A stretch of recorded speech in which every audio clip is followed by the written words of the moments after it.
Hey, if you struggle with taking action in your mortgage business, you're going to want to listen to this episode. Hey, I'm Scott Peckford, and this is a weekly podcast that I put out to give you tactics to improve your mortgage business. And I have to say, this one strategy tactic has been responsible for absolutely amazing results for other mortgage brokers. And it's really simple to use. And at the end of it, I'm going to share with you how you can actually go do this yourself. And people sometimes they say, well, the problem is I don't have the right tactics, or I don't have the right scripting, or maybe I don't have the right brokerage. I'm going to be honest with you, none of that stuff matters. If you get this one thing right, none of that stuff matters at all. Like, it's literally that big and that impactful in your mortgage business. And I've seen it time and time again where mortgage brokers, when this clicks, all of a sudden their business just takes off. So before we jump into that, we give a shout out to our title sponsor, Ownwell. Ownwell is a really cool tool for mortgage brokers. Allows them to, in Canada, it's similar to HomeBot, allows them to monitor the home equity and buying power for their clients. Creates a ton of conversations for the clients around mortgages and what they can do. And like with the last reports I've seen, 60 to 80% open rates on emails and lots of conversations that lead to leads. Check them out at ownwell.ca, and let's jump into this episode. All right, so I'm going to tell you a quick story about an agent. I'm going to tell you two stories actually about agents that were struggling, and then all of a sudden they weren't anymore, and they took off, and they both did the exact same thing, but a little bit differently. And then I'm going to share with you how you can do this. So the first one was a mortgage broker that I'd been working with. He was a new mortgage broker, English as a second language, zero sales experience. Like, the guy had sold nothing before, didn't sell, and had, coming into the mortgage business, it is a sales job, and so if you have some sales experience, it's definitely helpful. This guy had none, so he was really struggling. And he was in our coaching program. And then all of a sudden his business just took off. And I was like, what happened? I could see this sort of trajectory of like, I don't think this guy's going to make it. And then all of a sudden his business took off. And I had a call with him like, hey man, like, what's going on? Like, what happened? And he's like, I was sitting there one day, they lived in a condo, and I was looking over at my boys, and I was like, if I don't get this going, because he had left his other job, if I don't get this going, we're going to have to sell and move. And I'm going to have a conversation with my boys and say, hey, we have to move, and you guys have to change schools because your dad doesn't want to pick up the phone and talk to people. And he thought to himself, I do not want to have that conversation with my boys. And all of a sudden, that level of motivation, that why, was so powerful that he now did the activities that he knew he should have been doing, and his business took off. So it literally was nothing changed. He didn't get new scripting. He didn't get new ideas. He already knew what to do. He just wasn't doing it because his why wasn't big enough and he wasn't clear on it. Another broker I talked to, new broker, and she was smart, and she was just struggling with actually doing some of the prospecting activities. And so I started chatting with him. I was like, so why do you want to be a mortgage broker? Of course, usually the service answer, I want time freedom. I want to be able to, support my family. I'm like, oh, those things are all great, but like, why? Why mortgage broker? And I kept digging and I kept digging. And finally she's like, she kind of gets frustrated with me. She's like, the reason is because when my mom got separated, we were almost destitute because she didn't have a way to make money, and it was extremely stressful. And she's like, if that ever happens to me, I don't want to be in that situation.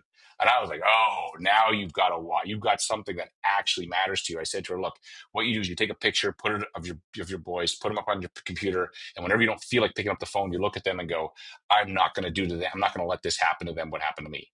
Her business took off. She's now hired an assistant, and she's looking to hire another one. And all of it happened not because of a change in tactics or a change in brokerage or a change in scripting or or change in social media strategy. It all happened because of a change in mindset. And it's crazy to me that what can happen is nothing can change, but everything can change at that moment just by looking at it differently. And so what they had done is there's this exercise called 7 Levels Deep that you can do. And I'll put a link to a website you can do it on. And what you do is you ask yourself, what do I want to do? And you ask it 7 times. Why do you want to do that? And most of you are like, Scott, that's dumb. It doesn't, like, it's not going to make any difference. I promise you, most of us, myself included, your first 2 to 3 answers are surface answers. And only when you got to get to an answer that's emotional, and it's got to be emotional for you. So what may be emotional for me may not be emotional for you. So for me, when I got in the mortgage business, the guy who hired me actually said to me, he had interviewed my wife at the time. And, she's like, she's going to be able to great. You are not going to make it in the mortgage business. That's what he said. That's what he said to her. He's like, look, I met Scott. There's no chance he's going to make it in the mortgage business. He has got no sales skills whatsoever. And here's the thing. He was actually completely right, but it was the best thing he could have said. Cause then I was like, I will kill myself to prove you wrong. Now that was a motivating thing for me. That may not be for you. And that's why it's important for you to figure this out for yourself. If I said to you, hey, tell me how to make your mortgage business go better, and you could write it all down, but you don't do it, it's because your why is not big enough. If you get that why that's emotional, you will take action. I could actually give you really bad advice. I could give you bad tactics. I could give you bad scripting, bad all of it. And if you get this mindset part right, and I call you in 6 months, your business is going to be great. I'll be like, how's it going? Like, fantastic. I'm like, of course it is. You know why? Because you will figure it out as you go. And most mortgage brokers think the solution is out there. The solution is in the lang and I need better this, better that. Yeah, yeah, that stuff doesn't, it will help you, sure. And it does help. But if you don't get the mindset piece right, none of that matters. You will not, it won't matter if you have the best everything, you will still fail in this mortgage business. And the way that you've got to figure out how to get leverage on yourself, and it has to be emotional leverage. It can't just be theoretical or, oh, I want freedom. The truth is that the better you get at this business, I was just talking to another broker today, and she took this business for freedom. Guess what? She doesn't have it right now. She's too damn good. And her business is growing, but it's not growing to the place where she can put staff in place to give her freedom. So she lost her freedom. So you come into this thinking, oh, I'm going to get freedom. You're not going to get freedom, probably, if you're good. Not right away. It's going to suck. And then you're going to have to build a team, and you're going to have to learn how to be a leader, and you have to build processes, and then you will get freedom. But it doesn't happen overnight. And so I just encourage you, if you're listening to this and if you struggle with procrastination or struggle with taking action, it is not an external thing. It is an internal job that you have to fix first. And there's a great quote by Viktor Frankl. There's a book called Man's Search for Meaning. If you've never read it, it's Viktor Frankl was a psychotherapist who was a prisoner in a concentration camp. And he talks about when your why is big enough, you can overcome anyhow. When people died and threw themselves into the electric fence, it's a terrible thing to say, but they literally gave up on life, is when they did not have a big enough why. His why was he wanted to see his wife and family again. Unfortunately, they perished in the thing, but it was what kept him clinging and holding on when everybody else was just like, this, I can't do this.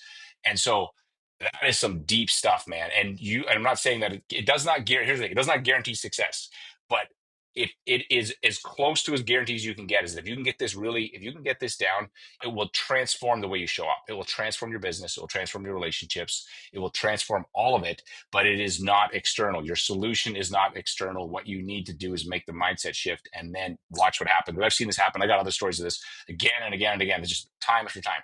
All of a sudden, they're going along, kind of limp, limp, limp. They make that emotional why connection, and boom, their business takes off. Boom, their relationship change. Boom, they start exercising, whatever. It's like, oh, I finally have the why that's big enough. But you've got to do this for you. This is why it can't be something someone else gives you. Give that exercise a try. Go to 7leveldeep.com. I'll put a link to the show notes on that. Check it out. Thanks again for listening. If you want to get on my email list, so every week I put an email to mortgage brokers. I share tactics, I share AI tools, I share content ideas. It is the most useful newsletter for mortgage brokers that you're going to find. If you click on the link of the show notes, you can join it. I promise you it will be worth it. And in fact, you can even rate me. At the bottom of the email, it's like, rate this email. Does it suck? Give me a thumbs down. If it's good, and we monitor that. We look at the open rates on those emails. Check them out.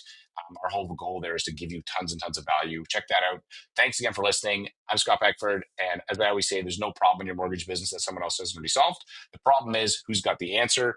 This podcast is designed to give you some of those answers. Thanks for listening, and I will see you on the next episode.